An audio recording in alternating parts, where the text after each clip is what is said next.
नमस्ते dear teachers and parents.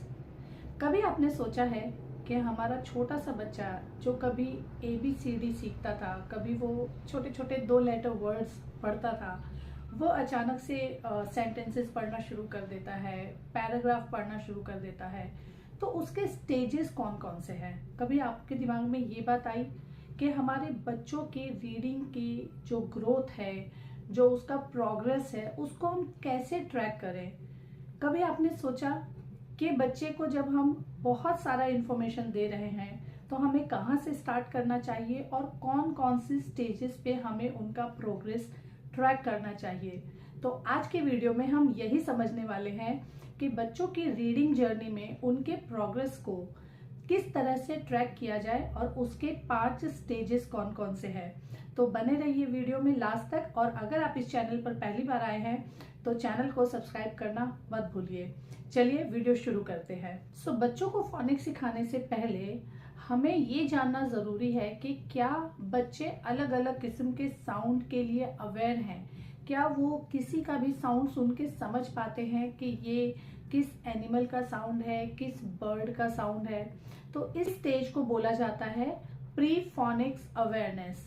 इसका मतलब है अल्फाबेट्स के साउंड सिखाने से पहले हमें बच्चों को अलग अलग दूसरे तरीके की आवाजें सुना करके चेक करना है कि क्या बच्चे अलग अलग साउंड्स में डिफ्रेंशिएट कर पा रहे हैं, यानी कि क्या उनकी अंडरस्टैंडिंग इतनी हो चुकी है कि वो किसी बर्ड के साउंड को पहचान पाए, किसी म्यूजिकल इंस्ट्रूमेंट के साउंड को पहचान पाए, या फिर किसी एनिमल के साउंड को पहचान पाए। अब आपके मन में सबसे बड़ा सवाल होगा कि ये चीज कैसे ट्रैक करें। तो इसके लिए एक एप्लीकेशन है, उस ऐप का नाम है पियानो किड्स, और उस ऐप में बहुत सारे अलग अलग साउंड्स हैं जो बच्चे पहचान सकते हैं, और ये गेम किस्म का रहता है। बहुत सारे एनिमल्स के साउंड एक जगह होते हैं और एनिमल की फोटो बनी हुई है। जब उस फोटो पे क्लिक करते हैं तो उसी एनिमल की साउंड सुनाई देती है। सिमिलरली बर्ड्स के साउंड्स हैं, म्यूजिकल इंस्ट्रूमेंट्स के भी साउंड्स हैं, साथ में मोटर व्हीकल्स, इन सब के भी साउंड्स हैं। बच्चे जब इस तरह का गेम खेलते हैं या फिर इस तरह की एक्टिविटी करते हैं तो वो एक्चुअली समझ पाते हैं कि टाइगर की साउंड कैसी आती है, लायन की साउंड कैसी आती है, ढोलक की साउंड्स कैसी होती है, तबले की साउंड कैसी होती है। वो ये भी समझ पाते हैं कि बाइक जब स्टार्ट होता है तो उसकी आवाज अलग किस्म से निकलती है, जबकि एरोप्लेन की आवाज अलग किस्म से निकलती है। इसका मतलब है कि उन्होंने साउंड्स को पहचानना सीख लिया है। जब ये एक्टिविटी हम कंप्लीट कर लें उसके बाद ही हमें अल्फाबेट्स के साउंड्स के ऊपर हमें मूव करना चाहिए और ABCD का साउंड बच्चों को सिखाना चाहिए। Second stage, learning letter sounds, यानी कि जब आपको ये समझ में आ चुका है स्टेप नंबर 1 में कि बच्चों को अलग अलग साउंड्स को पहचानना आ गया है, तो अब इस स्टेज पे यानी कि स्टेज नंबर 2 पे आप उन्हें ABCD A से लेके Z तक के सिंगल लेटर साउंड सिखा सकते हैं। ये साउंड सिखाने के भी अलग अलग स्टेप्स हैं जो कि मेरे आने वाले वीडियोस में आपको समझ में आएगा। A से लेकर के Z तक सेम सीरीज को फॉलो नहीं करना है, क्योंकि बीच बीच में बहुत सारे ऐसे साउंड्स आते हैं जो रूल्स के साथ हमें मिलते हैं। बहुत सारे ऐसे भी साउंड्स आते हैं जो कॉम्प्लेक्स साउंड होते हैं और बच्चे उन साउंड्स को जल्दी नहीं सीख पाते। हमारा काम है बच्चों को इजी वे में सिखाना, उनको कॉन्फिडेंस दिलाते हुए सिखाना।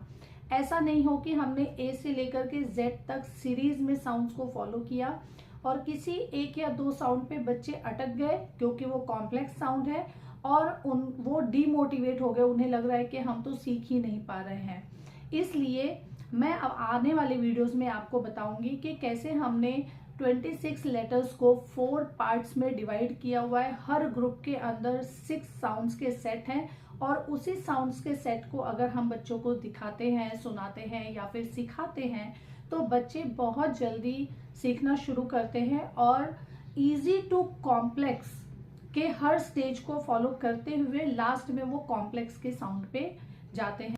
ये था स्टेप नंबर 2। स्टेप नंबर 3 में हम बच्चों को कॉन्सोनेंट ब्लेंड्स और डायग्राफ की नॉलेज देते हैं।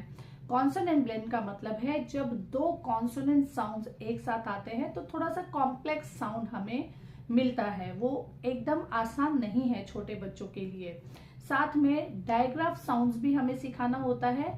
डायग्राफ साउंड्स का मतलब है जब दो कॉन्सोनेंट्स एक साथ मिलते हैं तो थर्ड न्यू साउंड हमें देते हैं, तो हमें उस तरह के साउंड्स भी बच्चों को सिखाना है और उससे जुड़े हुए सारे वर्ड्स हमें बच्चों को सिखाना है। स्टेज नंबर 4 है लॉन्ग वॉवल साउंड्स की। लॉन्ग वॉवल साउंड्स जो है वो लेटर का नाम ही होता है, लेकिन उसको लिखने या पढ़ने के लिए अलग अलग स्पेलिंग पैटर्न्स का हम इस्तेमाल करते हैं। सो लॉन्ग वॉवल साउंड्स बहुत अच्छे से सिखाना बहुत ज़्यादा ज़रूरी है, क्योंकि बहुत सारे वर्ड्स इंग्लिश लैंग्वेज में लॉन्ग वॉवल साउंड्स के ऊपर बेस्ड हैं। स्टेज नंबर 5 है diphthong, R controlled vowel sounds, और अदर कोई वॉवल साउंड रह गया है या कोई भी कॉम्प्लेक्स साउंड्स बच जाते हैं वो हम सिखाते हैं बच्चों को 5वें स्टेज पे, जहां पर करीब करीब फोनिक्स पूरी तरीके से हम बच्चों को सिखा चुके होते हैं। बाद में साइट वर्ड्स है हमें बच्चों को सिखाना होता है, ट्रिकी वर्ड्स हमें बच्चों को सिखाना होता है, हमें स्पेलिंग के रूल्स भी बच्चों को सिखाने होते हैं, हमें सिलेबल टाइप्स भी बच्चों को सिखाना होता है।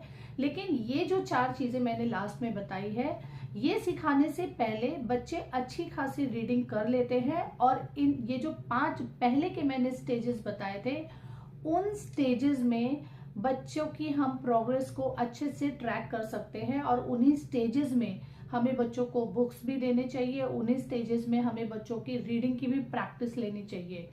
ऐसा नहीं हो कि हमने स्टेज नंबर 1, 2 ही फॉलो किया है और 3rd स्टेज में हम सीधा बच्चों को लॉन्ग वॉवल साउंड्स या आर कंट्रोल वॉवल के साउंड्स ये बोल करके दे रहे हैं कि ये तो 3 लेटर वर्ड्स है, 4 लेटर वर्ड्स है। बेशक वो 4 लेटर वर्ड्स है, लेकिन उनमें जो साउंड्स है उन वर्ड्स के अंदर, वो साउंड्स अगर हमने बच्चों को नहीं सिखाया है पहले, तो ऐसे वर्ड्स बच्चों को पढ़ने के लिए नहीं दे।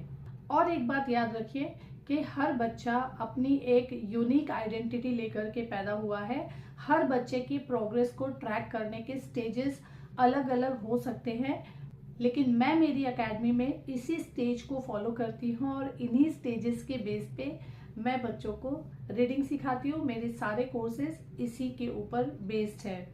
कोर्स से याद आया, अगर आप भी फोनिक्स सीखना चाहते हैं और आप बच्चों के ऊपर फोनिक्स इम्प्लीमेंट करके उन्हें खुद से सिखाना चाहते हैं बजाय कि अपने बच्चे को किसी क्लास में डालने के, तो मैंने एक कोर्स बनाया है जो कि रिकॉर्डेड कोर्स है।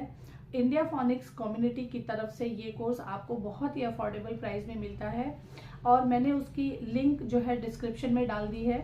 अगर आप चाहते हैं तो उस लिंक पे क्लिक करके चेक कर लीजिए कि उसमें कौन कौन से लेसन्स हैं और आपके बच्चे किस हद तक उस कोर्स को लेकर के सीख सकते हैं। सो एक चीज़ और मैं क्लियर करना चाहती हूँ कि ये कोर्स बच्चों के लिए नहीं है, ये कोर्स पेरेंट्स और टीचर्स के लिए है जो खुद से सीख करके अपने बच्चों को सिखाना चाहते हैं।